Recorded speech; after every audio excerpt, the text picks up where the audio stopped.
welcome. So we have Cheryl Rossman from the zoo who is going to be talking about WildCare Park. And I'm not going to talk much, but it's such an exciting endeavor for the zoo. And I give you Cheryl.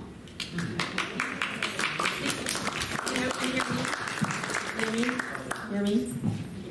Thank you so much for inviting me to come and share about the St. Louis Zoo, what we have going on, the zoo news. This is like a zoo news reel.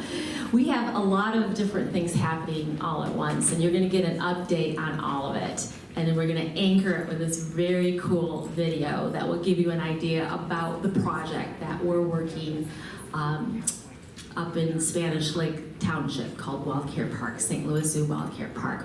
Before I get started, I want to point out that Harry Mueller is here.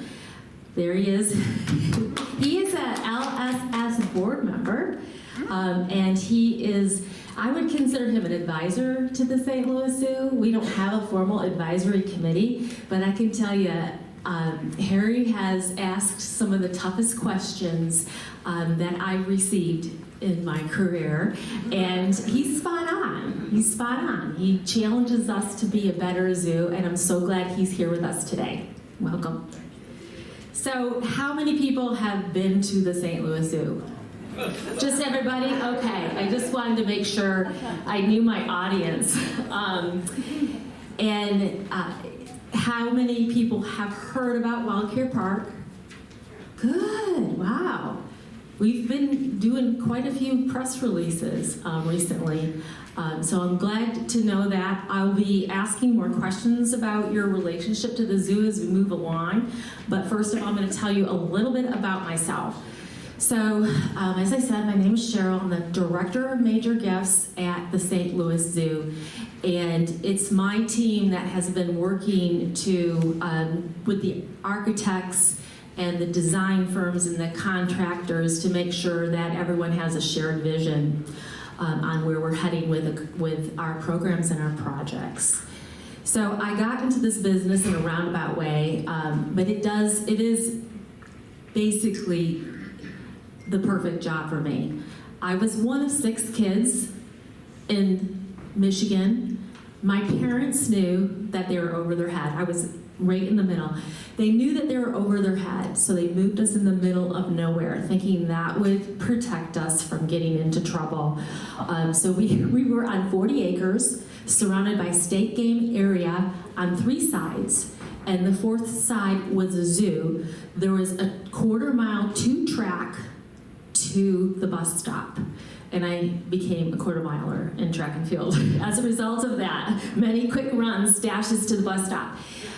Because my parents were so busy with the older kids, making sure they were getting their homework done and not skipping school, and the younger two making sure that they were getting their lunches packed and getting their doctor's appointments, that I basically had unlimited time outdoors. And I call this my grace through negligence theory.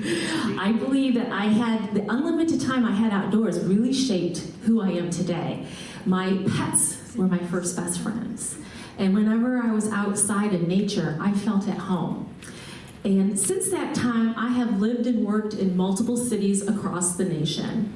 Whenever I feel homesick, all I have to do is go outside and connect with nature, because I feel like I carry my home wherever I go. Now I'm here in St. Louis working for the St. Louis Zoo to make sure that other individuals and families have the opportunity to experience nature, connect with animals in meaningful ways, and hopefully become conservationists and advocate for a healthier world. So in many ways, I believe that nature is one of our greatest teachers. So as we're going through the presentation, if anyone wants to come forward afterwards and share their connection to nature or to animals, I'd love to hear it. But let's get started. All right, so the zoo's been around for over 100 years. Back in 1910, a bunch of citizens and philanthropic leaders and civic leaders got together and they decided that the city of St. Louis needed a really good baseball team and a wonderful zoo. We've got the wonderful zoo. Our mission has barely changed since the 100 years. So our mission in a nutshell is to conserve animals and their habitats through animal management, research, education, and recreation. And we believe that as we advance our mission, we will connect people to recreation through experiencing nature, and education through having that be a meaningful experience. Zoos, we've always been innovative. The zoo's been one of the first to have artificial insemination in animals because it's a lot easier to move frozen gametes from city to city than it is to move a rhino from city to city. So we have a lot of firsts in a lot of different innovative animal care, animal research, and reproduction. So right now, we are leading the zoo, leading the world in what the definition of a modern zoo is. And I am going to give you some updates just really quickly. These are our 3 baby tiger cubs. They were born November 13th. They are 2 males and 1 female. If we have any tiger fans in the room, they're mischievous. They each have their own different personality, and it's a first-time mom. And if those cubs got into, like, by the waterfall or by the drop-off, she'd go grab them by the scuff of their neck and drag them back to where she felt they should be. She was in control the whole time. And then that Ruby is a orangutan. These are both endangered species. Ruby had her first baby born on December 22nd, and his name is Forrest. So hopefully there's someone in the room that shares one of those 2 birthdays. Who knows about the Sears Lehman Junior Wildlife Reserve? It's amazing how many people haven't heard all the different layers of the St. Louis Zoo. So we do have 3 properties, actually. This is the Sears Lehman Junior Wildlife Reserve. It's closed to the public because we are raising endangered American red wolves. There's less than 20 American red wolves left in North America in the wild. There's about 290 that are in animal care. And we don't want those wolves to want to be around people, to associate food with people. So that is why it's closed to the public. We had some pups born this spring. This was our first breeding cycle too, since they've been up there. So Otter was the first one born. She's a female. She was born April 26th. And then we had Molly, Obie, and Finn. And they were born May 4th, and they're all doing really well. All right, so how we're going to continue to be innovative in the modern world. We're trying to inspire future conservationists, save endangered species, and provide for animals always. And that is basically making sure the zoo is around for another 100 years. And to quote our CEO, we don't want to be the best zoo in the world. We want to be the best zoo for the world. That one word makes a big difference. All right, so before we get to WildCare Park, I'm going to tell you about another project we have going on. So who's been to the Children's Zoo? Pet goats. Yeah, see the bubbles, the bovine.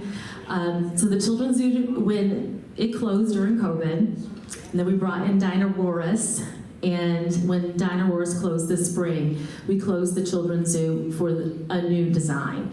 So it's called the Jubal Destination Discovery, and it's designed to engage our younger generation, and what pretty much guests of all ages, in having meaningful interactions with animals. So these are a sampling of some of the animals we'll have. Some of them look familiar, some of them are new. Top row, second from the left, that is a baby doll sheep. And we've never had them at the zoo. but we're excited to get them. And so far, they've been like the star of this future children's zoo. And then down at the bottom, those flamingos are hardy. They are able to be out year-round. Our other flamingos that we have on campus, they move indoors during the winter. So this is a sampling of some of the animals you'll see when you come to the Destination Discovery.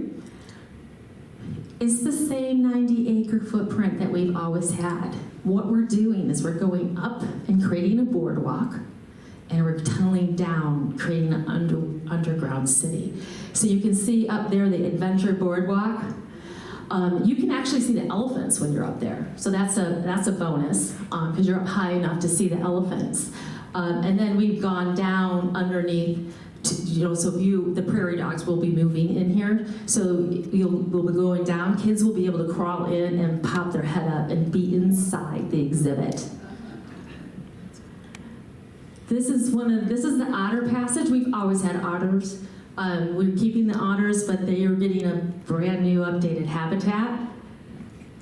This is at the back of the children's zoo, and again, it seems odd sometimes to have someone from development coming to talk about the future St. Louis Zoo, but I can tell you this is at the back of the children's zoo because of a development officer who is also a mom, and she said if you put that in the front, no one will ever go back.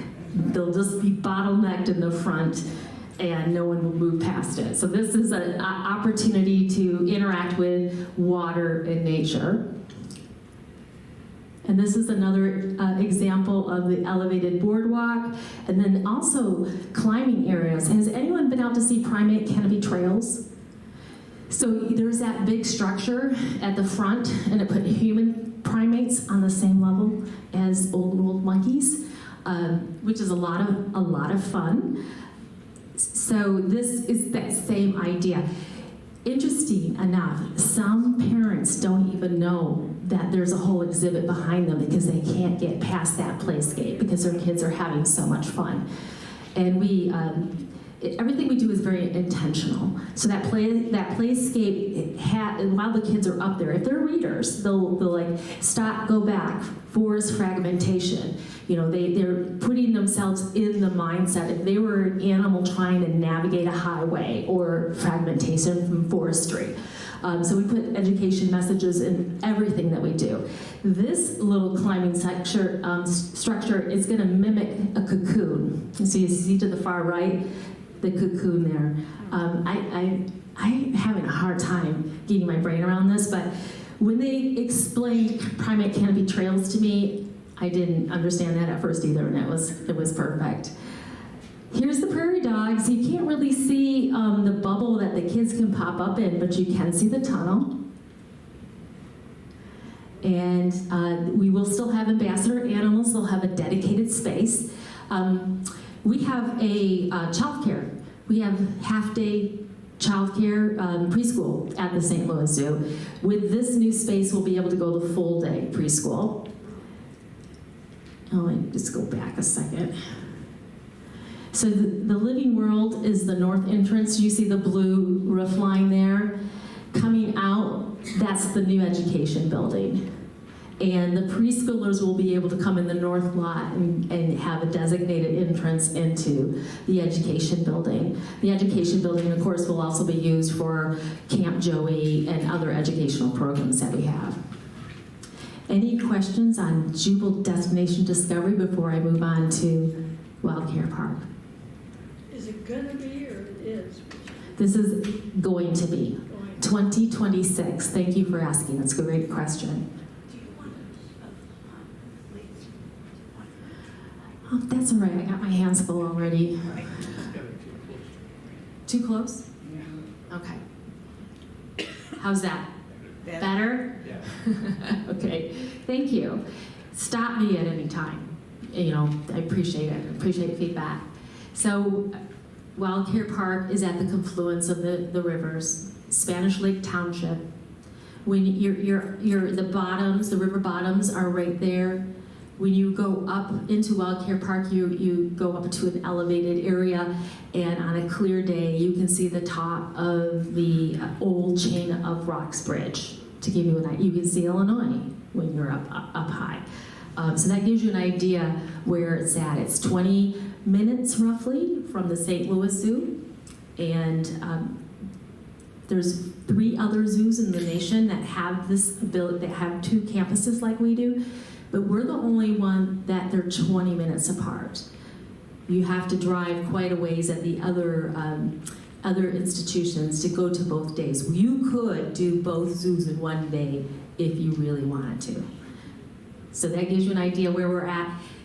It is the old Pipe Fitters Union. So usually when I talk to people, they've been there. They've been to the Pipe Fitters Union. They've either went there for a swim or played golf at Emerald Greens or had a wedding, prom. A lot of people have been up there to Pipe Fitters.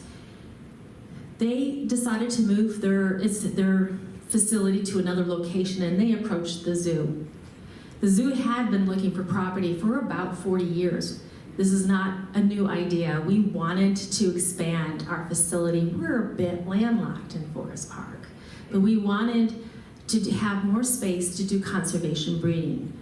Bigger herds is better science. So we really needed more space, and at Forest Park, we didn't have the space to do much conservation breeding. So the pipe fitters approached us, and we were able to purchase the property, and we've also been purchasing surrounding properties too. So that's where it's going to be. This is a flashback from maybe back in the day when you might have been out there. It was a beautiful piece of property. It had multiple buildings on it. We were able to save some of the buildings, but some of the buildings were not salvageable. But we got that property in 2018, and we've been working up there ever since. A lot of it doesn't hit the news, a lot of it's not glamorous work, but every time I go up there, there's something new. One time I went up there and the whole parking lot was full of recycle bins. The county had a delivery and they had no space to put them. So we had a big parking lot no one was using. When the buildings are coming down, I'd be up there and there'd be first responders up there doing their training, because this is a building that's going to be coming down anyway, so they would do training up there. We've been engaging the community up there quite actively. We want to be good neighbors, so we put a couple of the community members on our board, and then we've been engaging communities of faith, the school system, other organizations, and the local community outreach services, and they helped us shape what was going to happen at WildCare Park. They wanted ownership. They told us right off the bat, we want to be as world-class as the St. Louis Zoo. We want this zoo to be as nice as the St. Louis Zoo. So we got that loud and clear. They want us to be able to hire from their community. So we've already been doing career days up there with the high schools. So we've been very active with the community. This is a large overview of pretty much when it was still a golf course. And now we're going to start showing you the transformation. This is a rendering of the entrance, and this design was picked to try to emulate some of the sculptures you would see at St. Louis Zoo WildCare Park.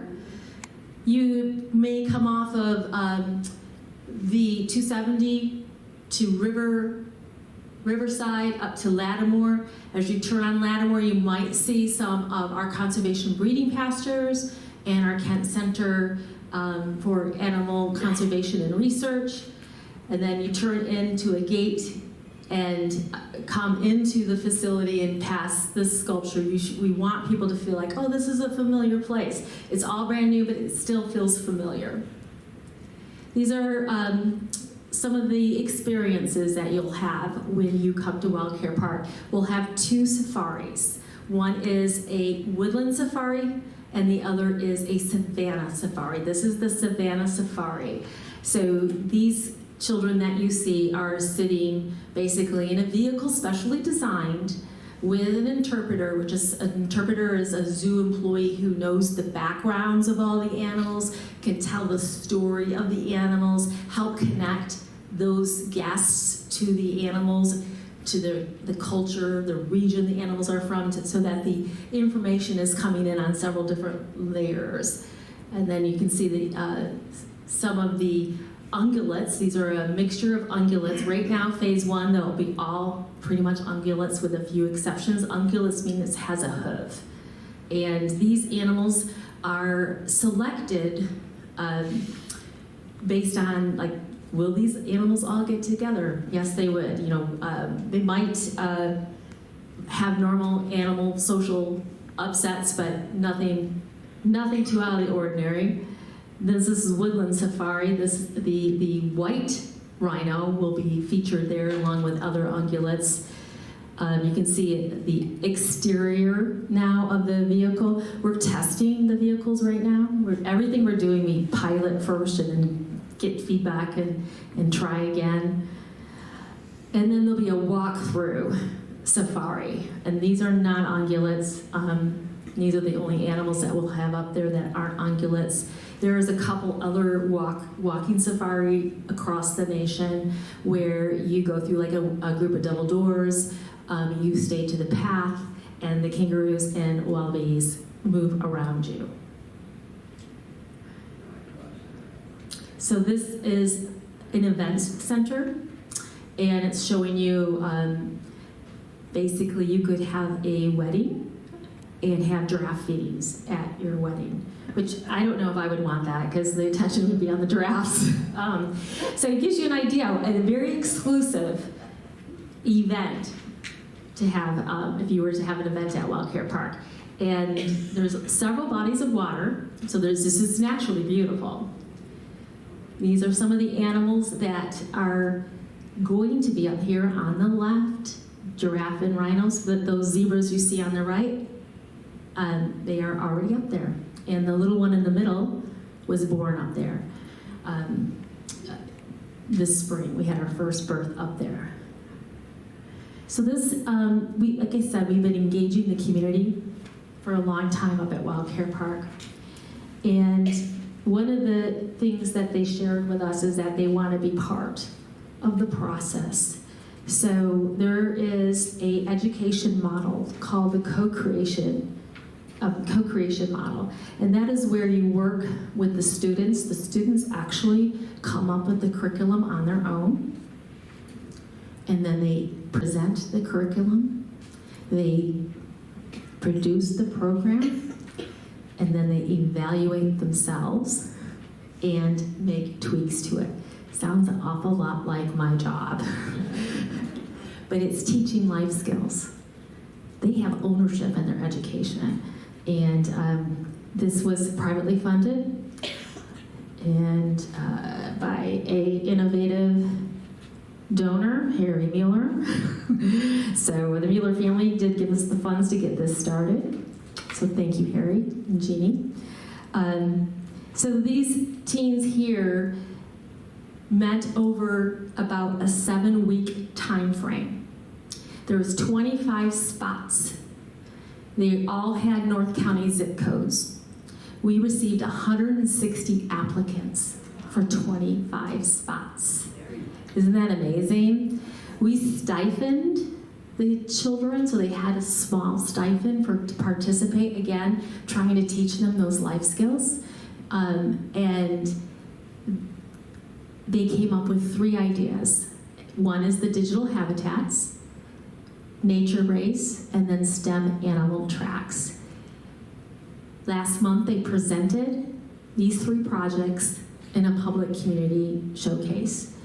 And it was watching history being made. It's the first time the St. Louis Zoo has launched anything like this.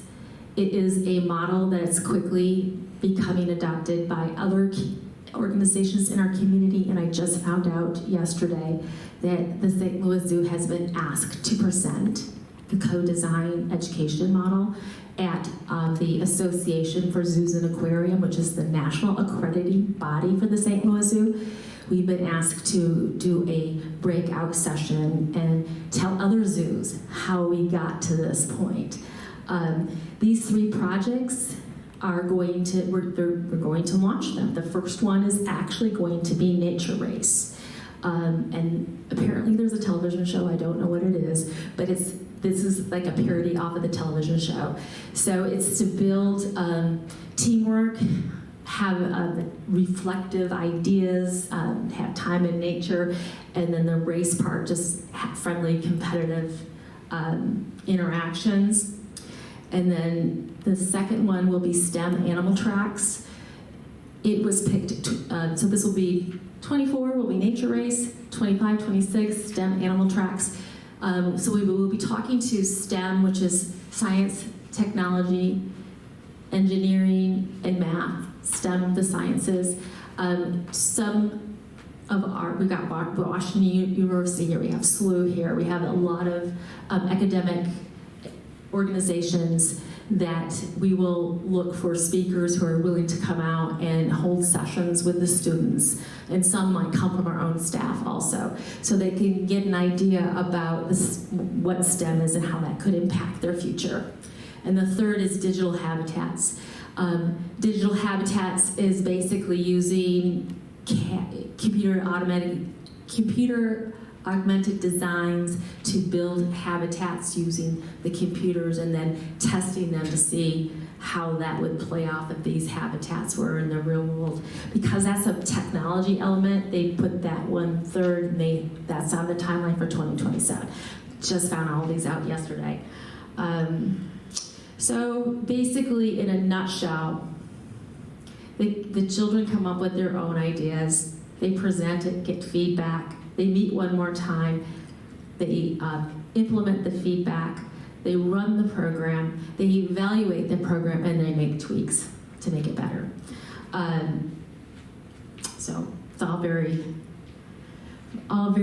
very inspirational and powerful.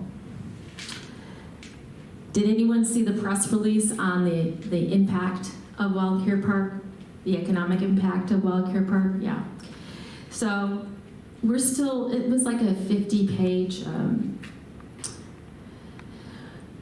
release, and so we have it distilled down to some smaller bites, but in a nutshell, WildCare Park alone already now is bringing, in the next 10 years, will bring $660 million to our region, mostly North County. So we know it's going to have a huge impact on our region. It'll create an annual average of 384 jobs. I think I have that up there. Oh, there's some of the presses. It was picked up locally quite heavily. We got the front page, the St. Louis Post-Dispatch. This picture here, I'm going to get off track a little bit. See those are attics. We have attics up there. They have come from 3 different zoos, and there's one male. They're the first animal. They bonded as a herd really quickly, and some of them came from San Diego Safari Zoo, so they kind of taught the other animals, like, this is what, pastures are good. They now, we believe we have a few pregnant attics. So there already we have animal reproduction and behavior happening up there. So let me see some of the other statistics. Here you can see them for yourself. Welcome guests will spend a total of $184 million at regional businesses outside the safari park and within the next 10 years. Experience an average attendance of 421,000, almost, let's go with 422. So if you know the St. Louis Zoo, we have between 2 and 3 million people coming through there a year. So WildCare Park will not be able to accommodate that. It's just not built for that. It's a whole different experience. It's a complementary experience to the St. Louis Zoo, but it's a whole different experience. So only basically around 420 guests will be coming through there. This is another example of some of the good media that we've gotten. We we had media day, it was last month when we did the big press release, and most of the media came up there to WildCare Park and got their first look at it. And everyone's very excited. We saw some nice quotes from our community leaders. We're getting lots of support for this project, and we know that the impact regionally and beyond will really inspire future conservationists, inspire people to take action, hopefully encourage individuals to spend more time outside in nature. The WildCare Park will have a 1.5 mile walking trail, and if you can do 1.5 miles, you might consider going to a national park and doing another hike. The whole goal is to get people away from technology, take a break, get out in nature, listen to what's around you, have quiet time to have, calm your mind down and have reflective thinking and observations about what you're seeing on a deeper level.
The fly-through gives you a really good idea about where what it should look like.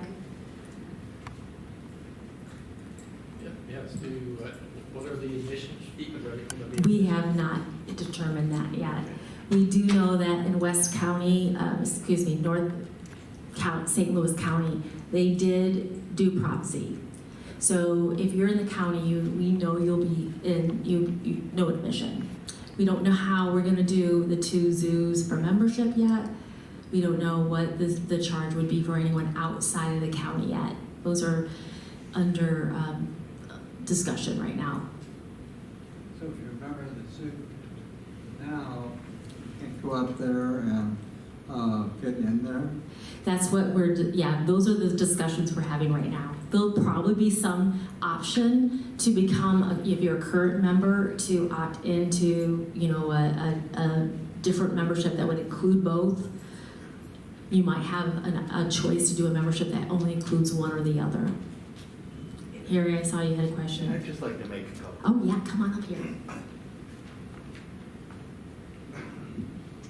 Okay, I grew up in this area of St. Louis. So if you ask, where did you go to high school?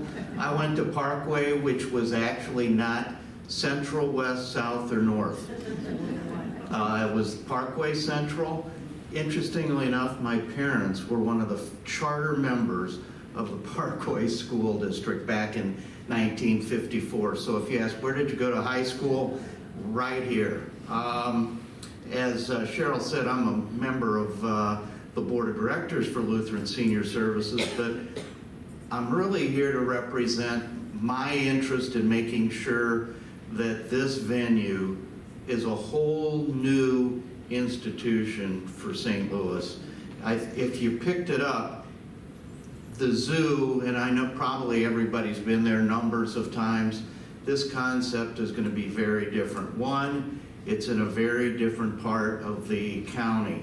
And those of you who grew up in St. Louis know it's not the best from an economic development standpoint. So it's going to put North County on the St. Louis map of a place where you really are going to want to go. The other thing that I hope you picked up, it's going to be very interactive. When I grew up, it was a lot of, you saw the elephants, you saw the giraffes. Well, if you picked up on this, it's going to be much more interactive, which is going to be for anybody, whether they're a child or an adult, a very different experience than they get at the St. Louis Zoo. The other thing that really has been an interest to my family is the educational side. Cheryl touched on the first step that's being taken in trying to make this an educational experience as well as a visual experience. So whether you're from St. Louis or Chicago or wherever, you're going to get a chance to be educated. And again, the heavy emphasis is on bringing in the North County community to be a part of that whole effort. And this first step that Cheryl talked about was an unbelievable success. If you noticed, it was a cross-section of people from an ethnic background, educational background, and it will be a very substantial contributor to the North County community, the children that are there, the families that are there, because the goal is going to be to have a number of the younger folks as well as older folks be supporters of the zoo, but also to be employees or docents or whatever it might be. So our family is really incredibly excited about being part of that for all those reasons.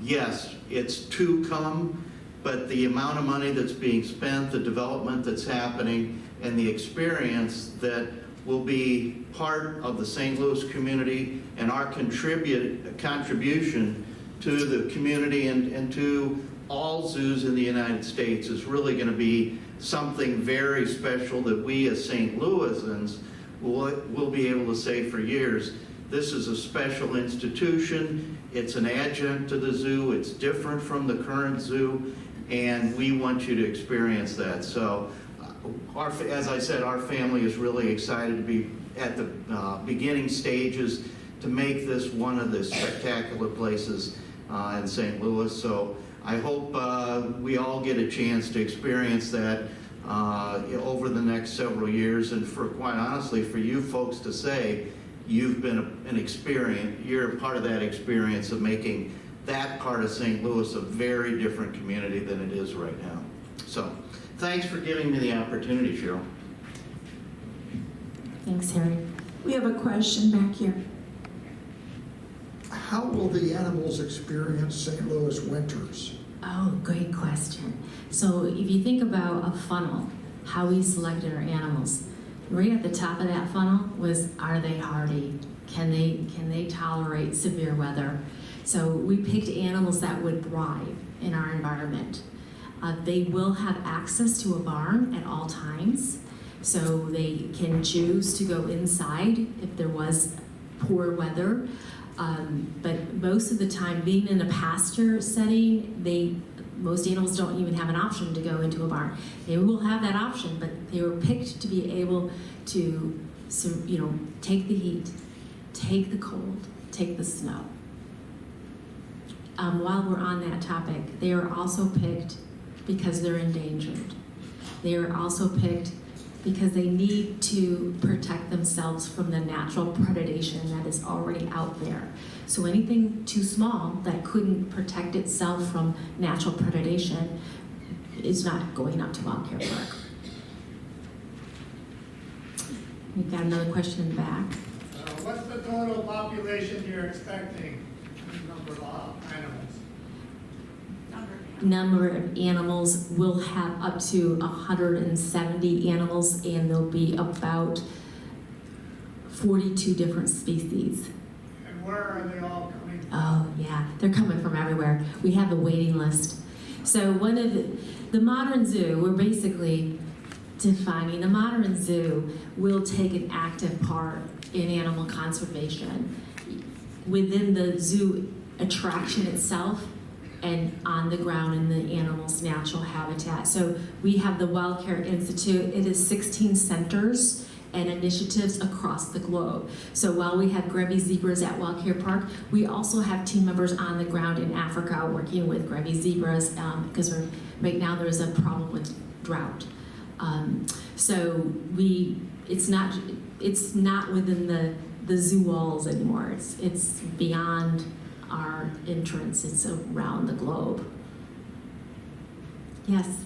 Forgive me, perhaps you said this and I missed it, but are there other zoos who have Yes. undertaken this concept? We're not the first. We're not the first. So San Diego Zoo is one that everyone knows. In fact, Dwight Scott is our president and CEO. He was on the team that opened Disney's United Kingdom, and then he was San Diego Zoo's #2 person.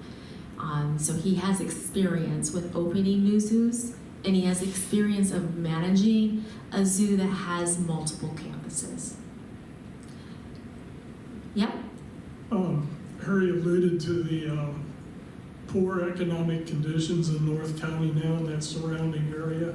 What's being done by the community to enhance that? Better motels, higher end dining venues and things like that that'll, accommodate the visitors that are going to be going there. Great question. And the first step was doing a traffic pattern study. So we know that we're going to be bringing a lot more traffic to that area. We have to undergird the infrastructure. So we're in DC a lot, talking to politicians to help get some of that infrastructure ready for us to open. And that's just the roadways. We're also looking at public transportation. There's no public transportation that goes out to that spot right now. And it is in the zoo's culture to serve everyone of all abilities and economic backgrounds. So we will be working to make sure that we are on the transportation line. We are trying to find a way to bring incoming traffic through some of the already existing neighborhoods or commerce areas. So there's not a lot of commerce out there, but if you took this project, WildCare Park alone is a $320 million project, but if you take all the other projects that we have been partnering with, it's a $43 billion projects in the next 10 years. So we're not alone. We are the anchor. These organizations wouldn't be coming in and investing if we weren't there, but 43 billion in total will be coming in, invested into that region. But we have to start with the infrastructure and build on top of that. We already are hiring locally and sourcing vendors locally from that community again, so that as the St. Louis Zoo is lifted, so are our neighbors, so is the community. I've got a question about Raja. Poor guy, where did he end up going? Is he doing well? He's still at the zoo right now. Oh, I thought he was He being will be moved. moving. They don't tell us the date because they know that people will line up.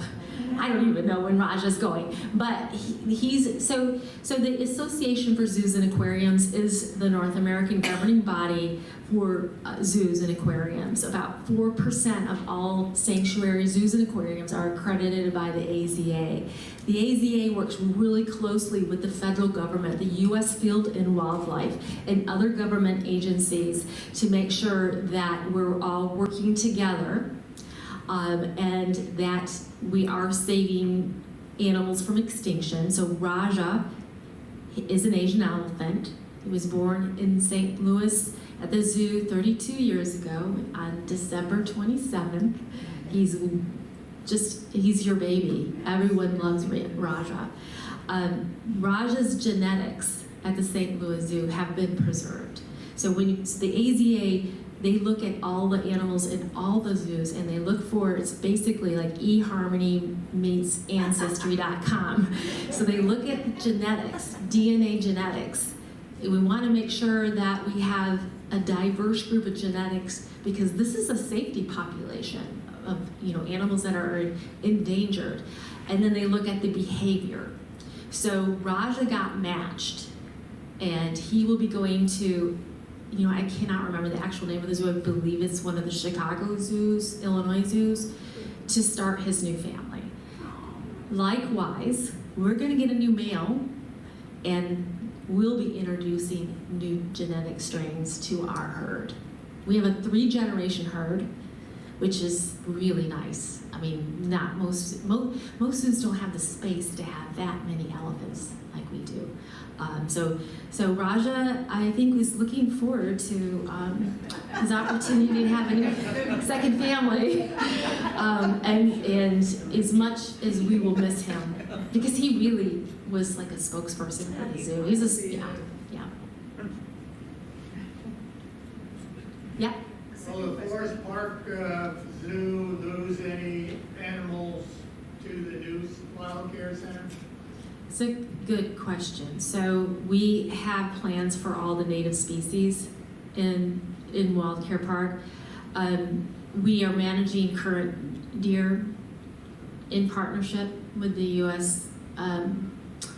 Field and Game offices.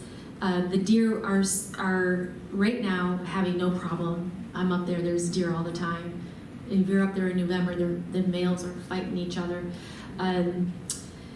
Right now what happens is that the moms are putting their fawns into an area where there's some construction, and we're closely monitoring that. So like I was up there on a day where there was fawn duty, because a mom had put her fawn into a pasture that was in the process of being fenced in for future animals. So nobody went home until that mom came back and got that fawn. So,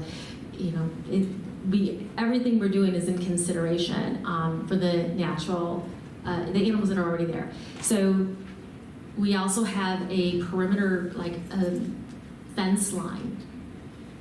By law, we had to have that. We didn't put that fence line right on our property line. It's between 15 and 20 feet for the whole area, so that the larger mammals can come through and get around down to the river. And then we have tunnels or viaducts going in for smaller mammals and reptiles. Did that answer your question? Well, I meant to ask about animals that are currently in the zoo. Are any of those going to be moving out of the zoo Yes. into the wild? Some already have, but not all of them. So yes. So the very first zebras that went up there, they were our zebras. We've had the Somali wild ass that we have up there. He's a St. Louis Zoo ass. So usually the first species to go up there is somebody we know.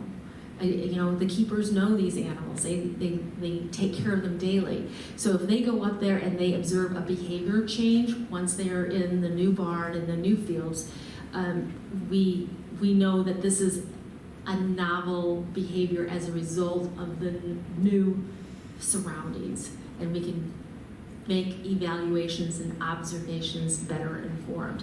And then once we get our arms around that, then the animals are coming in from, we've got them from Illinois, California, a lot from San Diego actually. There's another state that we've had some animals coming in from, and then we won't be depleting our full population at the St. Louis Zoo Forest Park. You'll still have a representation of the species, likely in both areas. Yeah.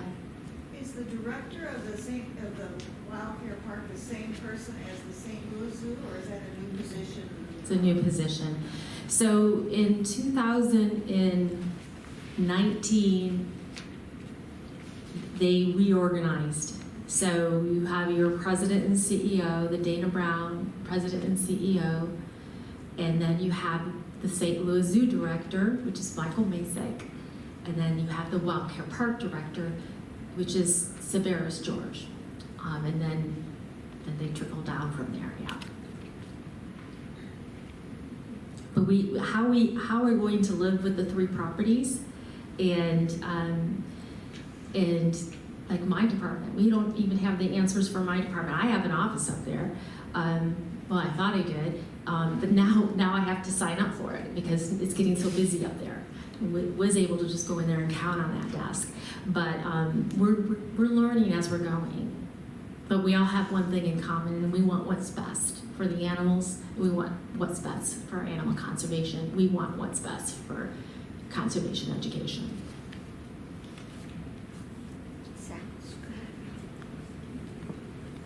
Will visitors require a reservation when you're fully operational?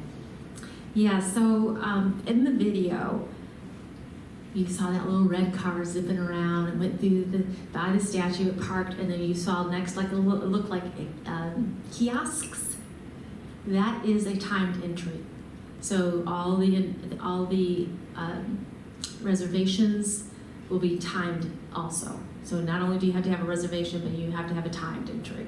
I'm sure if a car drove up, you could get a reservation, but most of it is going to be done through technology, we hope, ahead of time. So you've got, I just came back from the UK, and their technology is pretty darn good. You go on the computer and they give you, these are the time slots, you take them or leave them, and then you show up in that time slot and see the attraction. And then while we're on that topic, you probably could get through the whole safari park, as far as the Savannah Safari and Woodland Safari and Walking Safari in 2.5 hours. 2.5. 2.5. And then the Nature Center, no one's asked about this, but there'll be glamping also. Yes. We're starting with 10 glamping cabins. And they'll overlook Savannah Safari. So you, in theory, could wake up, have a cup of coffee, and watch some giraffes. We'll also have a tower, a 17-story tower. That will be a paid, it would be an extra charge to go into the tower. I mentioned earlier that everything we're doing, we're trying to complement what we have already, built upon. The St. Louis Zoo Forest Park is wonderful with early childhood education. We got that down. We have a preschool, we have Camp Joey's, we have outreach to the teens to do volunteer work. We're really good at early childhood education. We start losing kids around 12 and 13. So we started doing all of our research for WildCare Park with 12 and up in mind. The tower is really to draw in young adults. And I think we hit our target market because I was up there doing a small group tour, and there was a 21-year-old, and he's like, well, why don't you get 2 towers? I'm like, okay, ding, ding. That's all he was interested in, was going up in that tower, taking a selfie, posting it on social media. But when you're up in the tower, you do get a different perspective. You can see the confluence of the rivers. If it's a clear day, they say you can see the arch. And there'll be an interpreter, a bartender interpreter, but they will be an interpreter there to help you understand what you're saying and why it's important.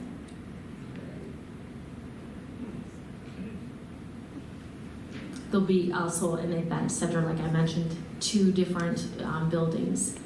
So we think the Zooseum is a combination of natural history and zoo and technology. Again, using technology to try to bring in that age group.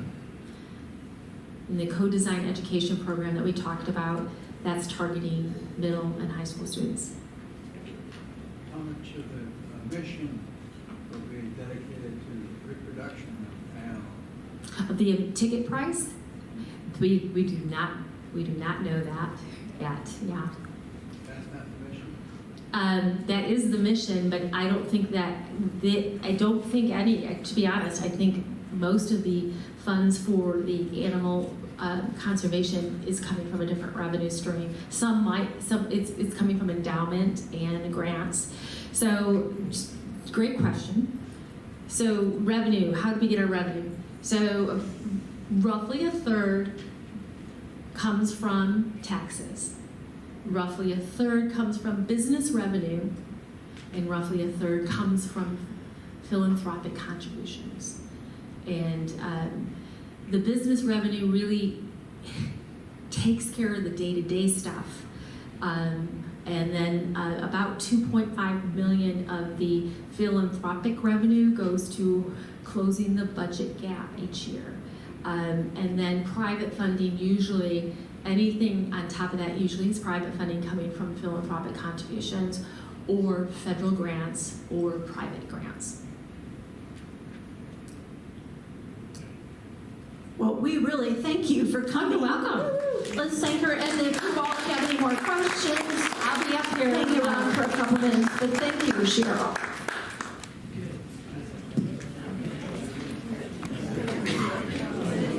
It's a very different approach